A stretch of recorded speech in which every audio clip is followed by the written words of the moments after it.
नमस्कार किसान भाइयों, आज हम आए हैं कृषि विज्ञान केंद्र अयोध्या और मसौदा में।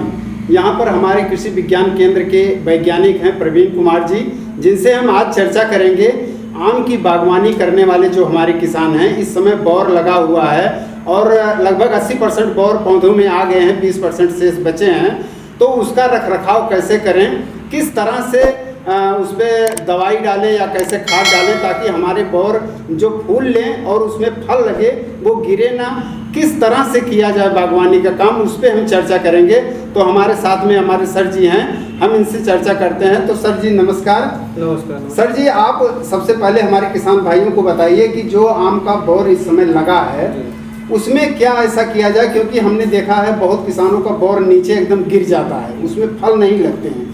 तो ऐसा क्या किया जाए जिससे वो बौर गिरे ना और सब में अच्छा आम अमियाँ लगे, उस पर थोड़ा सा आप प्रकाश डालिए। बिल्कुल। और ये आज की समसामयिक जो हमारी जानकारी है जी सर। अभी क्या करना है क्या नहीं करना है, आपका बहुत ही न्यायोचित सवाल है जी सर, किसान के हित के लिए है। इसलिए अब जैसे कि मंजर निकलने की बात कर रहे हैं तो लगभग 80% लगभग आ गया है मंजर। जी सर जी। अब आपको उसमें दो प्रमुख चीज़ें हैं जिस पे ध्यान देना है। जी सर। सबसे पहला तो आप उसमें जो मधुआ कीट है जी, ठीक है जी, वह क्या होता है कि जो हमारा मंजर निकलता है उससे रस चूसता है और चूस करके वो पत्तियों पे गिराता है। तो एक जैसे शहद के तरीके से लाशा गिरता है, उसी तरीके से पत्तियों पे गिरता है, वो काला हो जाता है। तो वह चीज़ न लगे उसके लिए एक दवाई है कीटनाशी जो बहुत ही कॉमन दवा है, इमिडाक्लोरपिड। ठीक है, उसकी 1 मिलीलीटर मात्रा प्रति 2 लीटर पानी के हिसाब से अभी इसी समय मंजर, क्योंकि अभी उसमें फूल का खुलना नहीं प्रारंभ हुआ है, अभी वो फूल बंद है।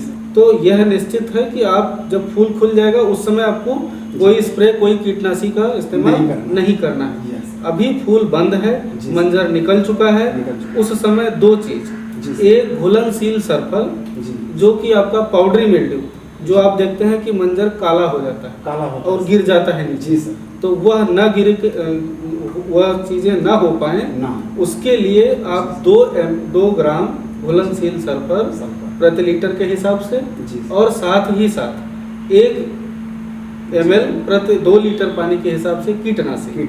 मतलब एक आपका हो गया कीटनाशी और दूसरा एक हो गया फफूंदनाशी। ठीक है, वो घुलनशील सल्फर आपका फफूंदनाशी का काम करेगा।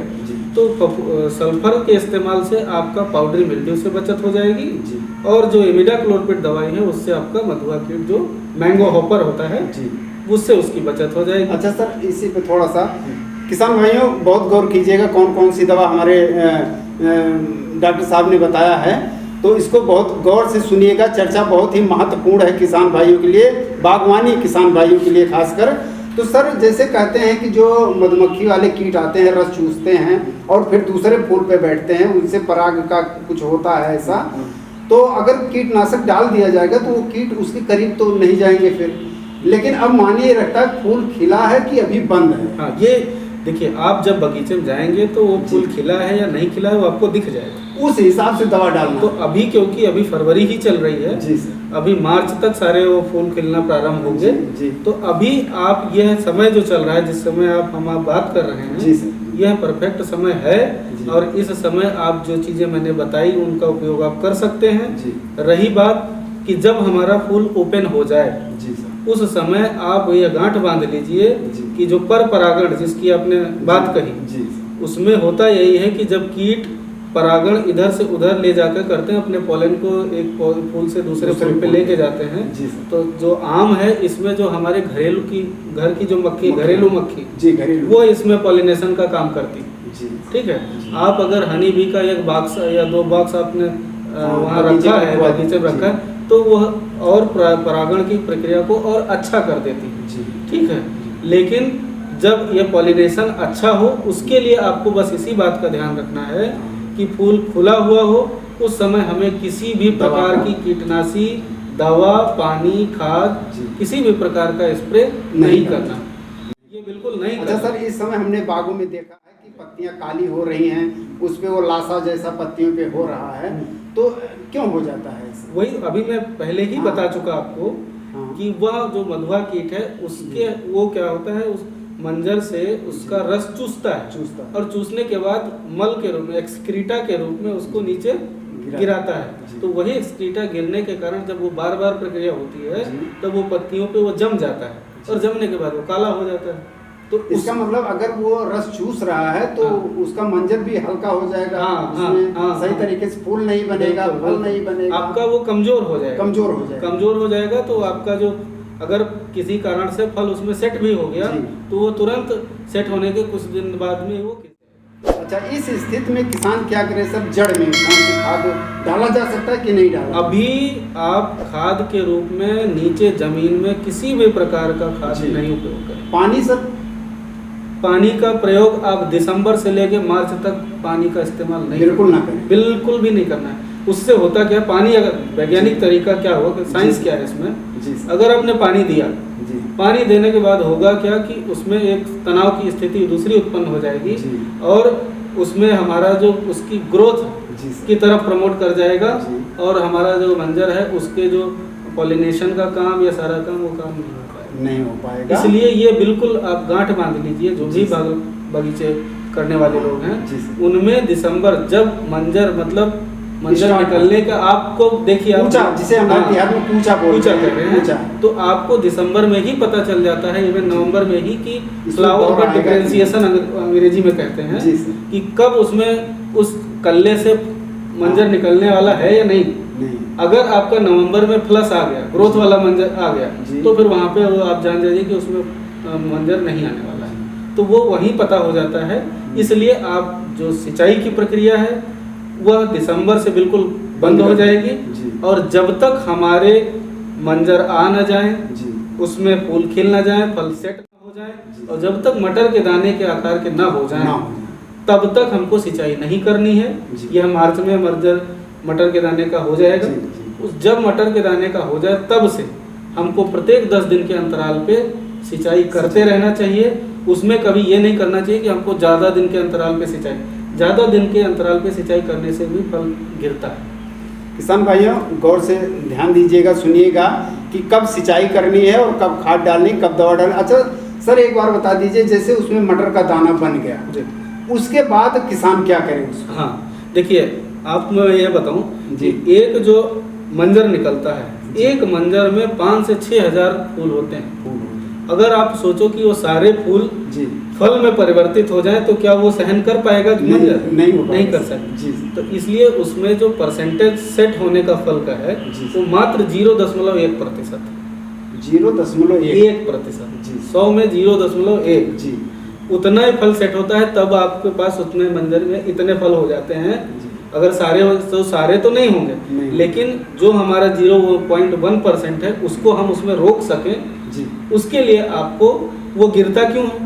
उसमें एक ऑक्सिन हार्मोन होता है जिसकी कमी हो जाती है और एब्सिसिक एसिड का कंसंट्रेशन बढ़ जाता है और बढ़ने के कारण वो अपने जहाँ से वो जुड़ा रहता है वो छोड़ देता है।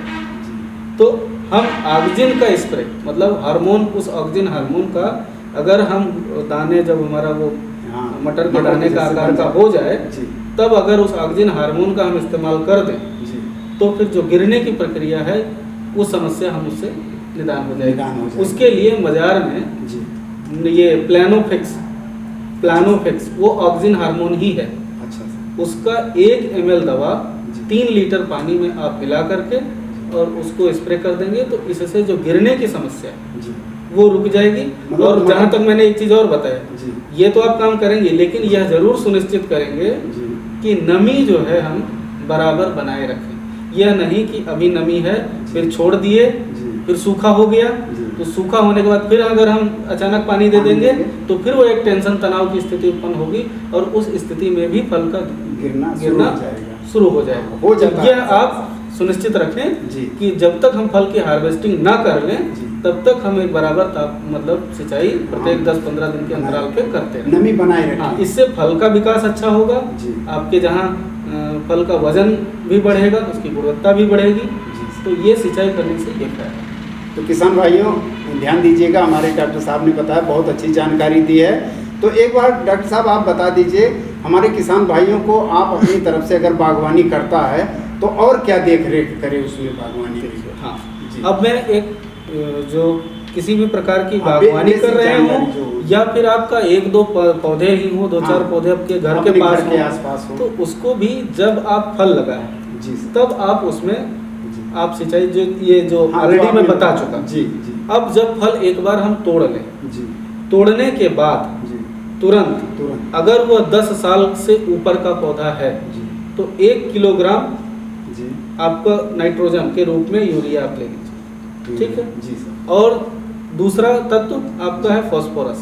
जी तो फास्फोरस में अगर डीएपी के लिए जाते हैं तो 1 किलोग्राम डीएपी भी ले लीजिए, और एमओपी के रूप में अगर पोटास डाल रहे हैं जी तो आप 600 से 700 ग्राम पोटास ले लीजिए। जी और जो आपका पेड़ हो जी उस पेड़ का जो छाया जहाँ तक जाता हो, जी ठीक है, उस छाया को आप अगर दोपहर में जाएंगे बगीचे में जी। या पौधे के पास, तो आपको जो उसकी एक्चुअल छाया है वो आपको पता चल जाएगी, क्योंकि सर के ऊपर जब सूर्य सूर्य होगा होता है तो आपको वो क्लियर लग जाएगा। जी जी सर, जो बाहरी छाया हो वहाँ से 1 मीटर अंदर अंदर 1 फीट चौड़ा और 1 फीट गहरा, गहरा 30 सेंटीमीटर चौड़ा जी। और 30 सेंटीमीटर ही गहरी रिंग चारों तरफ बना लें। जी सर, और इसमें 10 साल से ऊपर का पौधा है तो कम से कम आप 4 टोकरी खाद, देसी 4 टोकरी देसी गोबर की सड़ी हुई गोबर की खाद, जी उसको प्रयोग करें। उसके साथ जो मैंने नाइट्रोजन, फास्फोरस, पोटास बताया जी सर, यह आप लें। और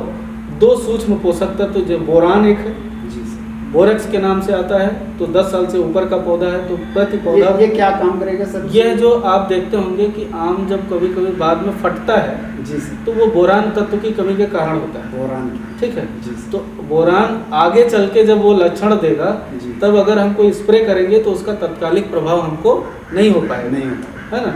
लेकिन अगर हम बेसल डोज के रूप में पहले ही पौधे को दे देंगे जी, तो वह तत्व आगे मिल जाएगा, फिर हमारी वो फटने की समस्या आगे जो आने वाली है उससे नहीं, हम बच जाएगा। निजात मिल जी जाएगी। सर। तो ये तरीके का तत्व आप एक इस्तेमाल। खाद और कुछ कोई पोषक तत्व बता रहे बोरान के साथ में सर? बोरान के साथ आप जिंक सल्फेट है, अच्छा, जिंक जिंक सल्फेट है, कॉपर सल्फेट है, ये सब माइक्रो न्यूट्रिएंट्स होंगे। जी, और इनको भी वही 100 ग्राम प्रति पौधे जी। के हिसाब से जी। उसमें डाल देने से, देखिए आप ये समझें कि ये आपका जो पृथ्वी है ये यहाँ पे पोषक तत्व सारे के सारे पाए जाते हैं। जी जी, तो जब हम इनका उपभोग करते हैं तो हमें इनको यहाँ पे देना भी चाहिए, देना भी चाहिए, है जी ना। सर, जी सर। जैसे हमारे घर में अनाज का पूरा हाँ, गोदाम भरा हुआ भरा है हुआ है। और हमने गोदाम से ले अनाज करके हम निकालना उपभोग कर रहे जी हैं, सर। लेकिन फिर से हम अगर उत्पादन करके उसमें नहीं नहीं डालेंगे डालेंगे तो फिर हमें फिर नहीं मिलेगा। नहीं, तो उसी प्रकार से जो दोहन हमारे जमीन के द्वारा पौधों के द्वारा लिया जाता है जी सर। फिर हमको उसको रूप में देना उसमें चाहिए। अच्छा सर, बागवानी आम के साथ साथ में इस समय बोर आ रहा है, लीची वगैरह में भी, देखिए तो हाँ, क्या आप- सारी प्रक्रिया उसके साथ है? जैसे आम में मैंने बताया है, जी सर, तो आम में मैंने बताया मटर के दाना, जी उसमें कहेंगे लौंग के जैसा हो जाना लौंग के चाहिए, जैसा। इलायची के दाना के जैसा हो जाए तब हम उसको करें। तो जैसे उसमें हार्मोन का, इसमें आम में बताया, जी सर, सेम चीजें आपको लीची लीची में में भी करनी है। अब लीची है तो अगर लीची में कैल्शियम की मात्रा ज़्यादा होती है, जी सर, ठीक है, तो आप उसमें कैल्शियम कार्बोनेट चूना के रूप में कुछ चूना के इस्तेमाल कर सकते जी हैं। सर। एक होता है कैल्शियम सल्फेट भी आता है, जी आता है, ठीक है, उसका उपयोग कर सकते हैं।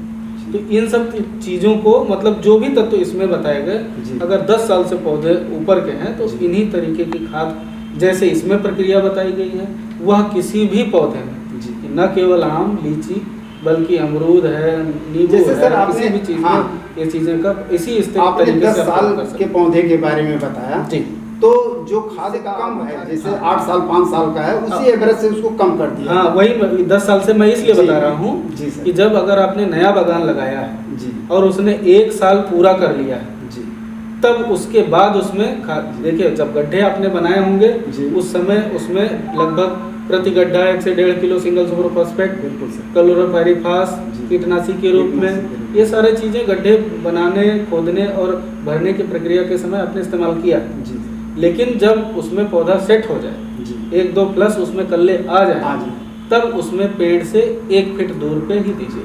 कभी भी जड़ के पास, न रखिए, कभी भी किसी भी जड़ के पास जी पौधों में नहीं देना चाहिए, क्योंकि मेन मूसला जड़ जो होती है जी। वो पौधे को स्थायी खड़ा रखने, जी, ठीक है, उसको स्थिरता प्रदान करने के लिए है, मजबूती मजबूती, मिट्टी, हाँ। हाँ, लेकिन जो भोजन अवशोषण का काम करती हैं जी। वो जड़ें पेड़ से मेन तने से दूर होती हैं। जी। जब आप जो देखते महीन जड़ें हो होती हैं। हाँ जी सर। जो रोएदार ऐसे जब गुड़ाई करते हैं तो वो कट जाती कट हैं, जाती हैं। लेकिन वो फिर ग्रो हो जाती जी। हैं। तो वही जड़ों का काम है जल, खाद, इन चीज़ों का अवशोषण करके जी। उस जड़ के माध्यम से वो मुख्य मूसले तने को जड़ को देती देती हैं। हैं जी। और उसी माध्यम से वो उसको कहते हैं जाइलम, जी। अंग्रेजी उसको वैज्ञानिक तरीके से जाइलम कहते उसकी हैं। जड़ को। जाइलम वेसल्स होती हैं। जी। तो वो सब जड़ के जो अंदर आप सिंपल समझें जी। कि जो हमारा लकड़ी वो जाइलम है जी। और लकड़ी के ऊपर जो छिलका है वो फ्लोएम। अच्छा सर। मतलब लकड़ी के सहारे पानी और फूड मटेरियल जी। ऊपर नीचे से जमीन से सोख करके ऊपर पत्तियों तक जाता है जा रहा है। और वहाँ पत्ती प्रकाश की उपस्थिति में आप जानते हैं खाना बनाती है। खाना बनाती है। तो वहाँ प्रकाश की उपस्थिति में इन सब क्लोरोफिल की उपस्थिति में वहाँ खाना बना जी। और जब खाना बन गया भोजन एनर्जी को फिर वो फ्लोएम जो बाहर छिलका है छिलका। उसके माध्यम से पूरे पेड़ में डिस्पर्स हो जाता है। अच्छा सर, चूना वगैरह भी लगाया जाता है हाँ, पौधे हाँ, पर हाँ, हाँ। कीटों से बचाने के लिए। कीटों से बचाने। तो क्या चूना में कुछ डालकर किसान अगर लगा देता है कीटनाशक वगैरह हाँ, तो केवल चूना नहीं, जी। उसको कौन सी साइंटिफिक दवा नाम उसको डालते हैं? कहते हैं बोडो पेस्ट। जी। ठीक है जी। बोडो पेस्ट।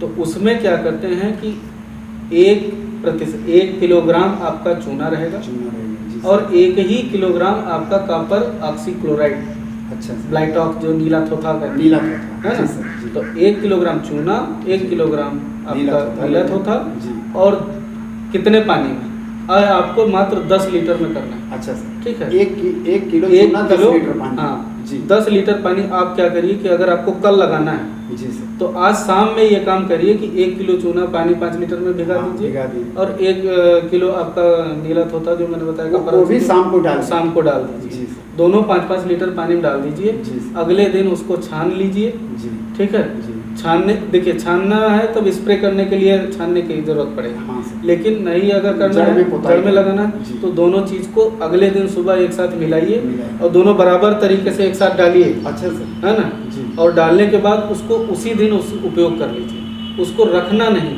जी। जब आप ये सुनिश्चित कर लें कल हमको लगाना है जी। तो शाम के समय में ये काम करें और अगले दिन सुबह एक साथ दोनों में मिला करके तो कल उसको अच्छा सर, लगाएं। क्या क्या बचाव करता है ये अगर हम लगा देते हैं? इसको लगाने से आप देखते होंगे कि गम निकलता है, गोंदों से गोंद निकलता है। जी। और दूसरा जो तना छेदक कीट होता है जी। उसमें उस कीट का प्रकोप ना हो पाए। ना हो पाए। ठीक है। जी। एक छाल खाने वाले कीट होते हैं। जी सर। तो जब हम नीचे से इनको हर साल, जी। और यह काम आपको दिसंबर में पूरा कर लेना है। अच्छा, दिसंबर में? हाँ सर हम यही जानना हाँ। चाहते थे कब लगाया जाए इसको? हाँ, ये काम आपको दिसंबर से जनवरी फर्स्ट वीक 15 जनवरी तक आपको ये काम कर लेना। जी। जनवरी दिसंबर सबसे उपयुक्त महीना है। सबसे उत्तम और हाँ। जी सर। उसमें आप एक और समस्या देखते होंगे, मिली बग, जो सफेद कीट होता है जाके मंजर पे पूरा घेर लेता है, किनारे किनारे चिपकता हाँ। है। तो उसको भी बचाने के लिए दिसंबर में आपको बाग बगीचा पूरा साफ कर लेना चाहिए जी। और जड़ के चारों तरफ क्लोरोपायरीफास जी। 1.5% दानेदार दानेदार। या धूल वाला भी आप ले सकते जी। हो, पौधे के चारों तरफ मिला करके हल्की गुड़ाई करके उसी में छोड़ दीजिए। जी। उससे क्या होगा, जो मिलीबग के अंडे लार्वा होंगे वो उसमें मर जाएंगे। जी। और उसी के साथ जब आपका इधर उस समय छोड़ दीजिए, वो काम आपने कर दिया और वाइट वॉशिंग भी कर दी जी। जिसकी बात आपने किया। जी। उसके बाद एक चीज़ और, जो ज़मीन में है वो तो मर जाएंगे, जी। लेकिन उसके बाद मिलीबग से बचने के लिए जी। एक अल्काथेन टेप होता है, जी। प्लास्टिक प्लास्टिक है ना। जी। तो उसको पेड़ के सतह से जी। 1 फीट ऊपर चारों तरफ उसको बांध देना है जी। और रस्सियों से बांध करके नीचे आप ग्रीस का इस्तेमाल कर दीजिए। अच्छा सर। अगर जो भी अंडे लार्वा अंदर होंगे वो तो मर जाएंगे पहले वो दवाई से। जी सर। अगर उसमें कुछ बचे रह जी। गए वो चढ़ने का प्रयास करेंगे। जी। ठीक है। तो वो जब चढ़ना चाहेंगे तो वहां से चिपक करके नीचे ही रह जाएंगे। नीचे रह- और अगर कुछ आगे भी चढ़ेंगे जी सर। तो वो उस पन्नी पे चढ़ेंगे तो फिसल जाएंगे। फिसल जाएंगे। ठीक है। तो वो फिसल के नीचे आ जाएंगे। जी। अगर इक्का दुक्का चढ़ जाते हैं तो उसके लिए डाइक्लोरोवास जी। 1 ml जी। प्रति लीटर के हिसाब से हम जी। जब मंजर पर रहेंगे तो उसका हम इस्तेमाल करेंगे। लेकिन अगर ये हम प्रिकॉशन पहले कर लें जी। तो वो चढ़ने की समस्या हमारी खत्म होती है। दिसंबर में ही करें। दिसंबर में। जी सर। हाँ, ये बहुत ही इम्पोर्टेंट हाँ। आम के केस में या किसी भी चीज़ जी, के केस में, बागवानी किसी भी में। बागवानी में ये जी। काम कर सकते हैं। तो किसान भाइयों, हमारी डॉक्टर साहब ने बहुत अच्छी जानकारी दी और बहुत ही उपयोगी जानकारी है आप लोगों के लिए जो हमारे बागवानी वाले किसान भाई हैं। तो आप लोग कमेंट करके ज़रूर बताइएगा ये जानकारी कैसी लगी। और फिर हम अगली वीडियो में मिलते हैं। जो हमारे नए व्यूवर्स हैं, मैं उन लोगों से निवेदन करूंगा कि मेरे चैनल को सब्सक्राइब कर लीजिए, बगल में बेल आइकन दबा लीजिए, ताकि हमारी ऐसे ही अगली नई वीडियो जो भी आए उसकी जानकारी आपको मिल सके। तो डॉक्टर साहब से हम विदा लेते हैं। डॉक्टर साहब नमस्कार, और फिर हम मिलेंगे नई वीडियो में।